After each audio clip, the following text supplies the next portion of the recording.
Hey, Clemson family, the Tigers offense has another crop of skill position talent and size up front coming in on offense. Let's break it all down in this episode.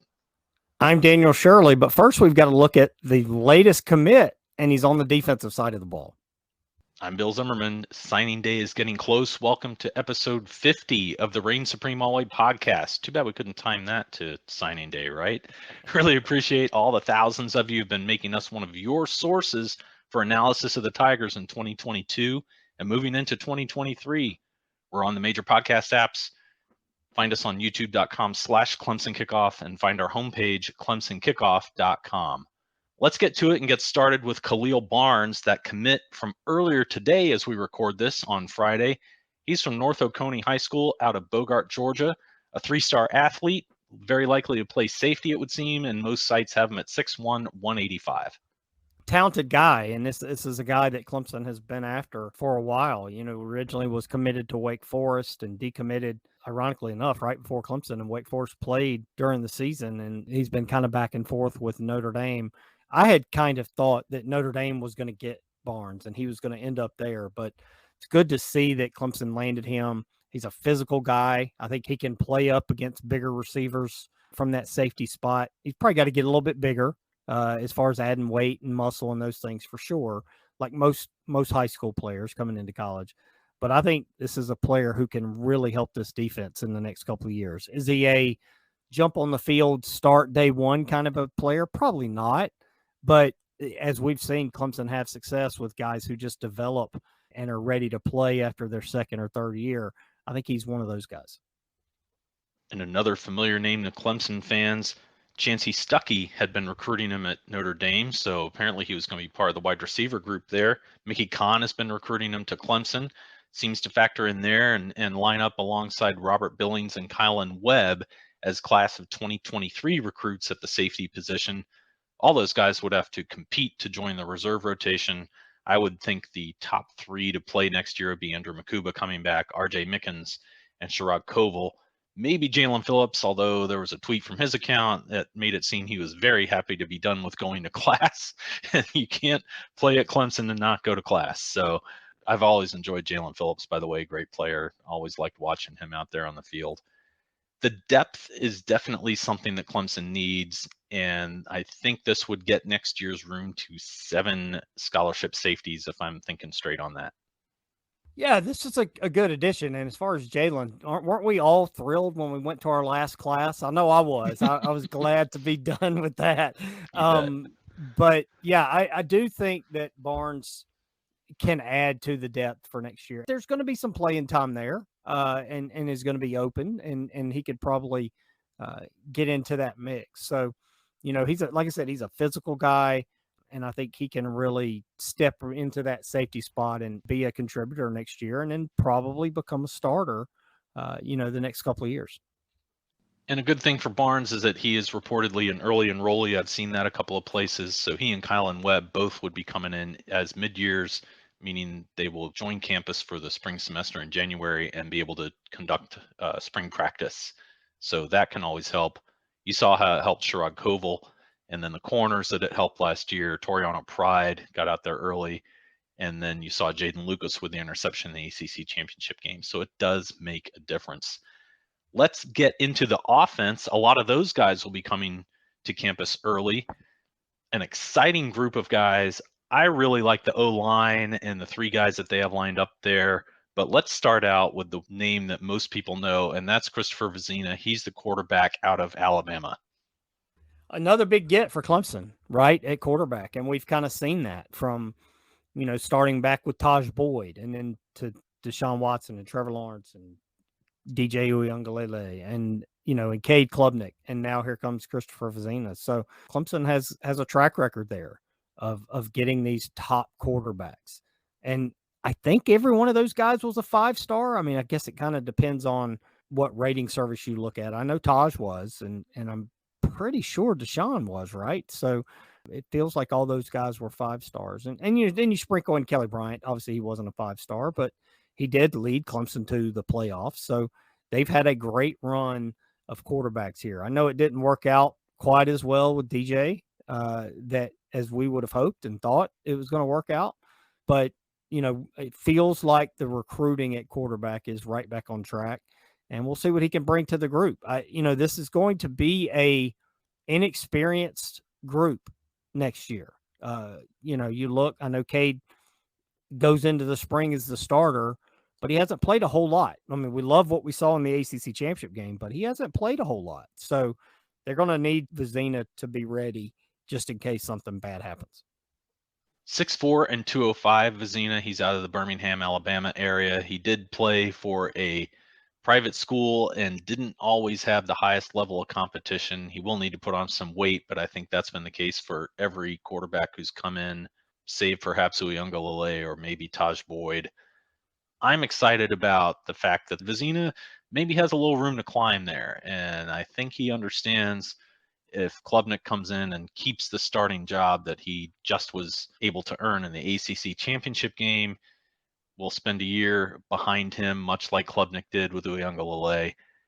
And frankly, I think with the state of the Clemson offensive line, if it doesn't get a lot better next year and they're losing their best guy in Jordan McFadden, most likely, might not be the best time to throw a true freshman out there anyway. So it's good to have seen Klubnik have some success on the drive at Georgia Tech, in the full game in the ACC championship game. You sure want to see that continue against Tennessee. Hopefully their defensive challenges continue and you get some nice reps out there for Klubnik. Let's talk a little about that offensive line. 3 guys coming in, also all reported to come in early and get to campus in January, much like Vizzina and Barnes. That's Harris Sewell and Ian Reed, both out of Texas, and Zechariah Flapjack Owens out of Georgia. You've seen at times freshmen can come in and start right away. You saw Marcus Tate pressed into service 2 years ago, and he developed as a result of it. You saw Blake Miller come in and do very well at right tackle for a true freshman. Yeah, some growing moments. Every offensive lineman has growing moments, even if they're a fifth-year senior. I thought Blake Miller did very well this year. So any of those 3 guys will have the chance to come in and step in and start right away if needed. It does seem unlikely. Reed and Owens have better size. Reed 6'6" and about 305. Owens 6'7" and mid 300s, like maybe 350. That's enough size. And then Harris Sewell 6'3" and about 300. Certainly not a problem there either. Thomas Austin continues to rebuild that offensive line for his own method of coaching, doesn't he? He does. I like what Thomas has done. I thought the offensive line played pretty well this year. Again, first year with Thomas as the coach. But you're right. I think the recruiting has gone well with him, and it looks like it's going well with this class. I would wonder if maybe we sneak in a 4th offensive lineman in this class. Maybe not, but I'd love to see that by Wednesday. There's been some preferred walk-on offers out there and guys accepting, so that those guys can help as well. I'd love to see a 4th offensive lineman, but these 3 it's a really good start. I know that Owens decommitted and then recommitted, that kind of a weird 48-hour thing that we saw around the Florida State game. But I think he can really help the team. He's probably more of a project than the other 2. Maybe they're a little bit more ready to step in and play right away. But, you never know. And we'll see what they can bring. But I like the depth on the offensive line that's being built. I like the recruiting that we're seeing, and that needs to continue for sure. I've wondered if some of Clemson's struggles to recruit at the skill positions have been a result of that slump along the offensive line in recent years, 2020, 2021. So I hope the step forward that was 2022 under Thomas Austin is really going to help, not just to get better offensive linemen recruited, but also to help the entire offense get some talent in. And let's start looking around. We'll start with tight ends. Olsen Pat Henry had a very nice senior year. Marcus Dixon, another tight end coming in. Davis Allen figures to go. Josh Sapp, a familiar name around Clemson, got a little playing time toward the end of the season, shows the ability to do some things. So these are a couple of guys who will have the opportunity to get out there as well. Dixon, a little bulkier, 6'5" and maybe 225. Henry, a little slighter, but still good size, 6'4" and about 210. You can imagine him being at least the Jordan Leggett size kind of tight end and maybe a little bit bigger by the time things are done. Good to add some depth and to see if they can get out there and help restore that Clemson passing game over the middle of the field. We saw a little bit of that this year, right? And we talked about it, and it was talked about by the coaches. And we saw the tight ends used a lot early in the season, and it kind of tailed off at the end of the year, kind of as the entire offense started to stumble and struggle a little bit. And I really believe that those two things go hand in hand. The inability to get the ball to those two tight ends, probably your best weapons as far as catching the ball, they didn't get the ball nearly as much in the second half of the season, and the offense struggled. So I'd love to see the tight ends get back in the mix a little bit, and I think these guys can help with that. Are they projects? Are they guys that can step in right away? We don't know yet. We'll have to wait and see how they do when they get into camp, and see how they adjust to the college game. But I think the talent is there. It's just, when is it going to be ready to play? Some of the most highly lauded tight end recruits kind of never pan out. So I kind of like when they get someone who's near the top, but not necessarily at the top, and the, oh, wow, what a physical specimen kind of guy. Let's get someone who has to work a little harder there, because it is definitely a blue collar position, but also a position where you have to know both the blocking schemes and the receiving schemes. And so there's going to be a lot of behind the scenes work going on there as well. At receiver, if we're going to count one of those athlete commits in that spot, there are 4 guys coming in, and to me, it is led by Noble Johnson out of Texas. I love his Twitter handle. He goes by Mr. Death Valley on there. He is very excited about coming to Clemson. He and Vizzina have both been very active in trying to recruit other guys to commit to the class. Goes about 6'3" and a little over 200, so not the biggest receiver in Clemson history, but certainly enough size to be very effective out there. Another reported early signee who will be on campus in January. And looking around that receiving core, other than Antonio Williams and what we anticipate out of a healthy Adam Randall, there's a real chance to get on the field early as a receiver. Oh, there's no doubt about that. Look, I think Antonio Williams has locked up a starting spot. I think Adam Randall, as he gets further away from that knee injury, he'll be coming up on the year mark in the spring. You'll start to see more from him. And watch out for Cole Turner, too. What we saw from him in the ACC championship game. Those 3, to me, and we'll see what Bo Collins is healthy when he's back and what he can bring to the team. He's a really good player, but when will he be healthy? I think you start with those 3 who were freshmen this year. And, then you bring in a Noble Johnson. There is going to be playing time for him right away. There's no doubt about that. And I think wide receiver is a spot where you can do that. We've seen it in Clemson's history. Since Dabo Swinney has been the head coach specifically, we've seen that, and it has worked out. So I'm really excited to see what Noble Johnson can bring to this team. I think he's going to be a big piece of the puzzle in 2023. Not a lot of guys just step right in like Williams or Sammy Watkins and make a splash early and often their freshman year. It's usually more like T. Higgins or Justin Ross, kind of quiet and not a ton of reps against top competition early in the year, but by the end of the year, you start to see that they're really figuring things out. You start to see their athletic ability then emerge because they're in the right place at the right time, doing the right things. And that's what I hope for Noble Johnson coming up this season. Another reported early entry will be Tyler Brown. He is a consensus 3-star out of Greenville, South Carolina. And then 2 more guys coming in later in the year is the expectation. Ronan Hannafin out of Massachusetts, and Myson Tink Kelly out of nearby Daniel High, right there in good old Clemson, South Carolina.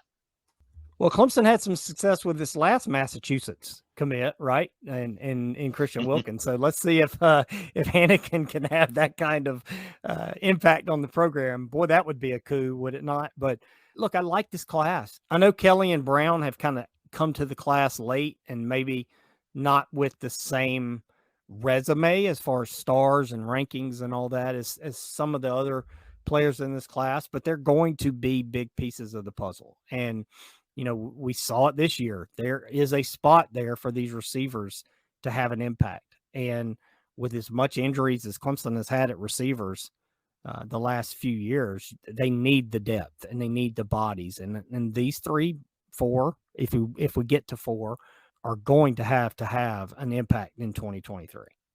Maybe we'll finally see the return of the claim to wide receiver U start to emerge again next year.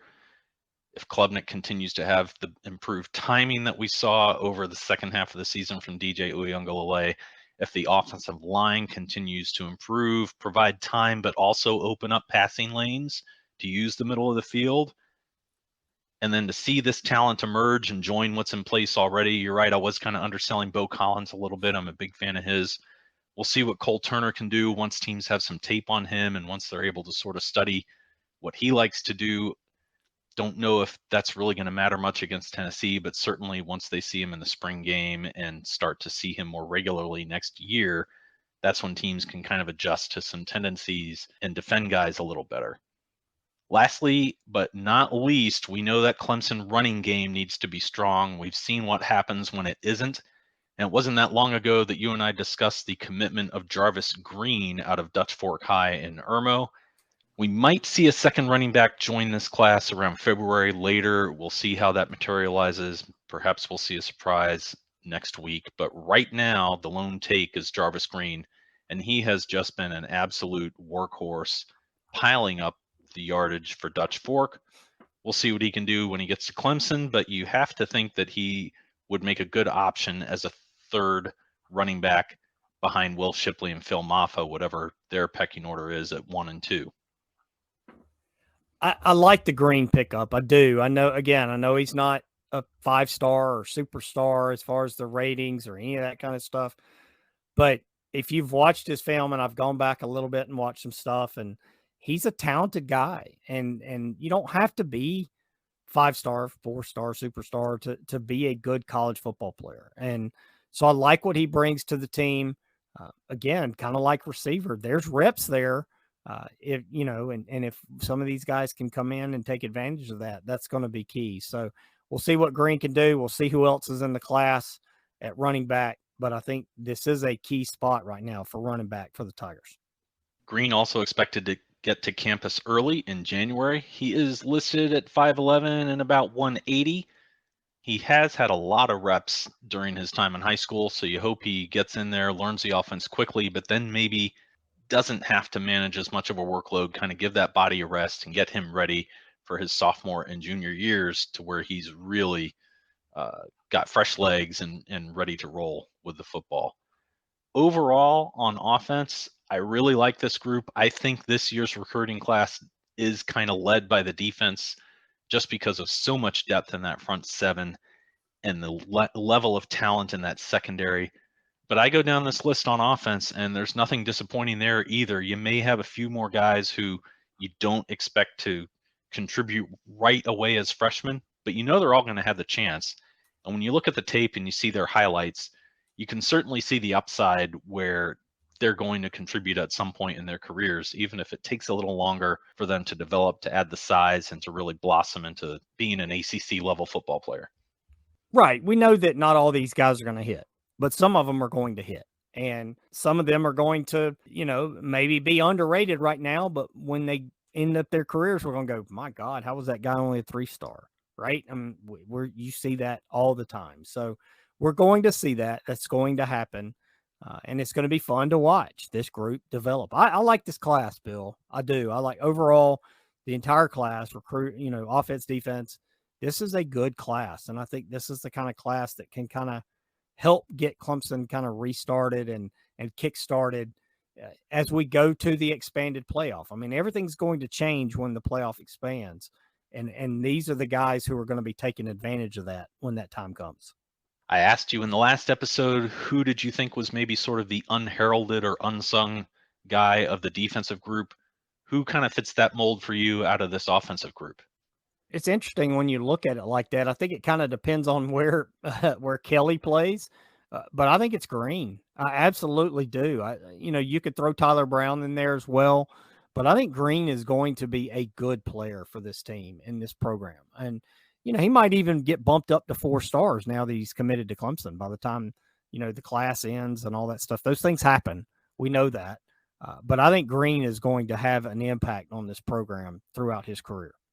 Yeah, and then I would jump in with those 3 offensive linemen. I think that this year's group has a strong chance of getting one of those 3 into some regular playing time, maybe not as a starter like Blake Miller, because that is pretty rare. I mean, like I said, Tate was kind of pressed into it a year before that. You go back to someone who just flat out walked into campus and earned a starting job over the guy who was there. Before Blake Miller, you had to go all the way back to Mitch Hyatt. And before Mitch Hyatt, you had to go back even further than that.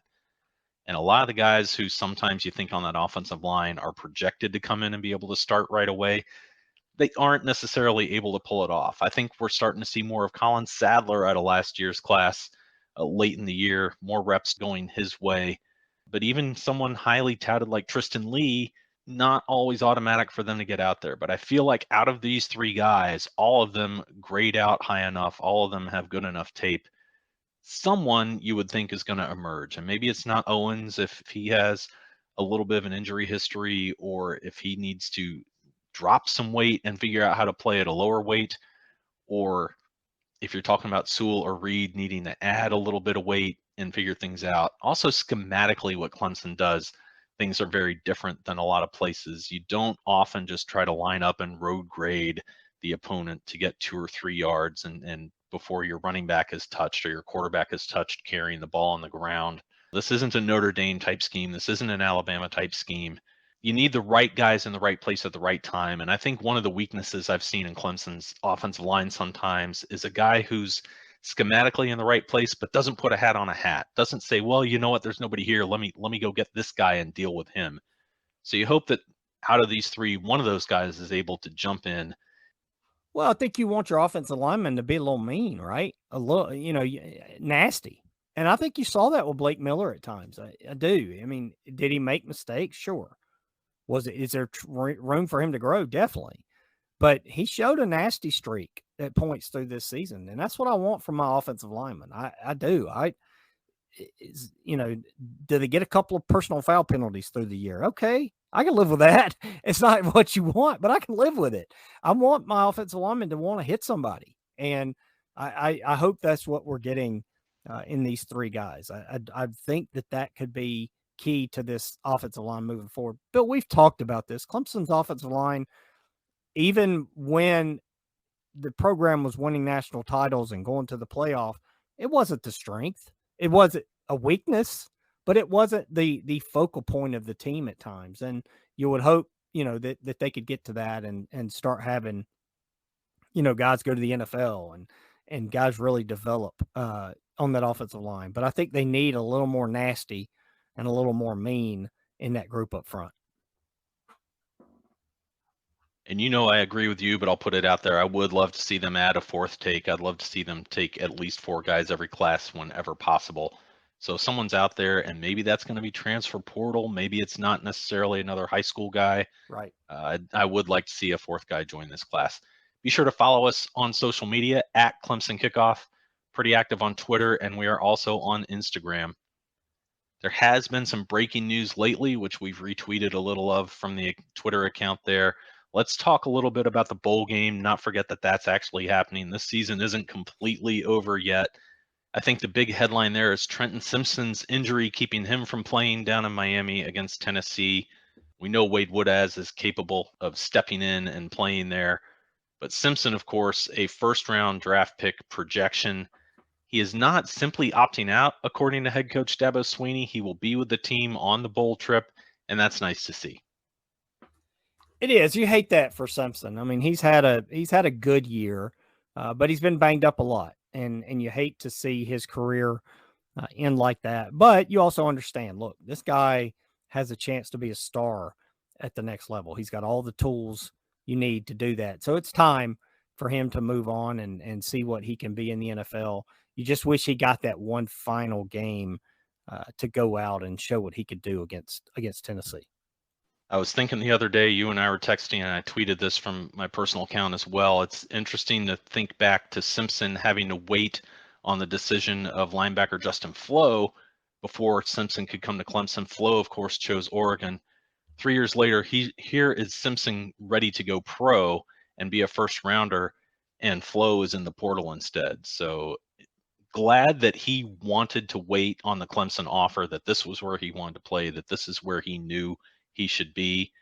The staff saw that ability in him, and who knows, maybe Wes Goodwin would have committed to him a little sooner, maybe not, but it sure worked out. And a true opt-out on the defense, another big name, is Myles Murphy. The defensive end's time at Clemson is done. It's been an interesting junior year for him. He didn't quite flash the way he did as a freshman, or especially the way he did as a sophomore. You wish him well, and you hope he pieces things together pretty quickly when he gets to the pro level. I thought Myles had a good year. I didn't think he had a great year. I didn't think he had, if you watched him play this year, I wouldn't see a first round pick in him. But I also know that your college career has zero impact on what you're going to be as a professional player. So Myles is a great teammate from everything we've heard. He's been a good player throughout his career at Clemson, and I think he's going to be a really good pro. He's got all the, what they say, all the tools in the toolbox, right? He's got all the, anything that you could want to be a good player in the NFL. He just has to go do it, and we'll see, what he can become going through his professional career. But he's going to be a high pick. I don't think there's any doubt about that. You've seen all the rankings. You've seen the prognostications that he's a first-round pick, a high first-round pick in a lot of them. So it's just waiting to see where he's going to end up and be drafted. But, Bill, I also don't think there's anything wrong with this. I know a lot of people are upset and saying the coaching staff should be upset and these kids need to honor their commitment and all those things. I don't get that. I think we've moved past that. I think these players have the right to go early and maybe not play in the bowl game. If you want to play in the bowl game, that's great too. If you don't, that's fine.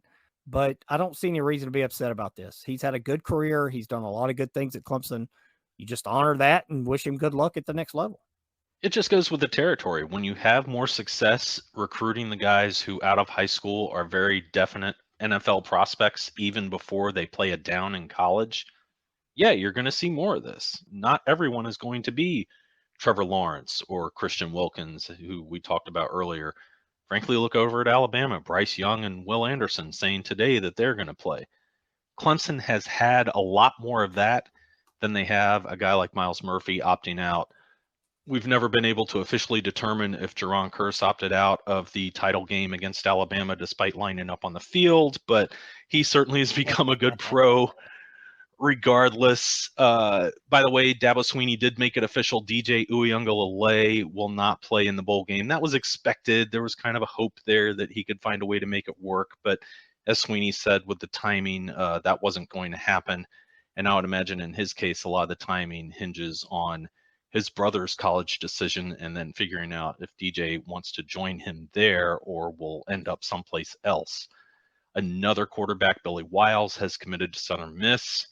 There are definitely other players who might not play in the game. You go up and down the list and you just understand, hey, Clemson is getting a higher caliber of athlete out of high school, and they have different goals as they move through their college career.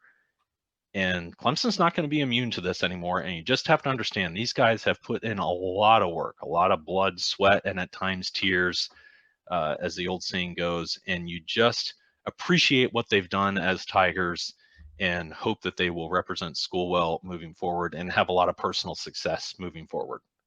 Definitely want them to do well in the NFL. I mean, that. And you see it if you go to Clemson games. At some point in each game, they start flashing all the guys who are playing in the NFL and play some of the audio and video clips of what they're getting done.